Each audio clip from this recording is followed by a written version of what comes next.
நம்ம வீட்டில் நைட்டு வச்ச ரைஸு சாப்பாடு காலையில் அப்படியே மீதி ஆயிடுச்சு, யாருமே சாப்பிடல. இது என்ன பண்ணலாம், புதுசாக சாப்பாடு வைக்கவும் முடியாது, வச்சா வேஸ்ட் ஆயிரும் அப்படின்னு யோசிக்கிறவங்க இதை ஒரு தடவை ட்ரை பண்ணி பாருங்கள். வீட்டில் இருக்கவங்க மிச்சம் வைக்காமல் சாப்பிடுவாங்க. அதுக்கு லெஃப்ட் ஓவரான ரைஸை இந்த மாதிரி உதுத்து வச்சுக்கோங்க. நல்லா லெமன் சைஸ் புளியை கரைச்சி அதையும் இதோடவே நல்லா ஊற்றிக்கோங்க. நல்லா பெசரி வச்சுக்கோங்க. புளி கொஞ்சம் சுருக்குனே இருக்கட்டும். அதுக்கப்புறமா அடுப்பை பற்ற வச்சு ஒரு கடாய் வச்சுக்கோங்க. அதில் கொஞ்சமாக எண்ணெய் ஊற்றிக்கோங்க. கடுகு, கடலைப்பருப்பு, உளுத்தம்பருப்பு, வறுமிளகாய், அதே மாதிரி ஒரு 3 பூண்டு கட் பண்ணி ஆட் பண்ணியிருக்கிறேன்.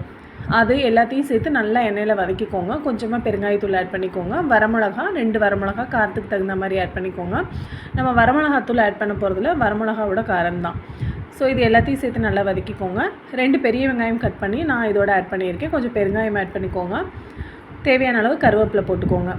இது எல்லாமே நல்லா வதங்கட்டும். நல்லா வதங்கினதுக்கப்புறமா 3 தக்காளியை கட் பண்ணி ஆட் பண்ணிக்கோங்க. ஜீரகம் போட மறந்துட்டேன். ஸோ நீங்கள் ஜீரகம் மறக்காமல் தாளிப்பு கூடவே போட்டுக்கோங்க. இது எல்லாமே நல்லா வதங்கி சுருண்டு வர்ற ஸ்டேஜில் உப்பு செக் பண்ணிக்கோங்க. சாப்பாட்டுக்கு உப்பு, அதுக்கப்புறமா லாஸ்ட்டாக நீங்கள் டேஸ்ட் பண்ணி போட்டுக்கோங்க. இப்போதைக்கு அளவாக உப்பு போட்டுக்கோங்க. தேவையான அளவு மஞ்சத்தூள் போட்டுக்கோங்க.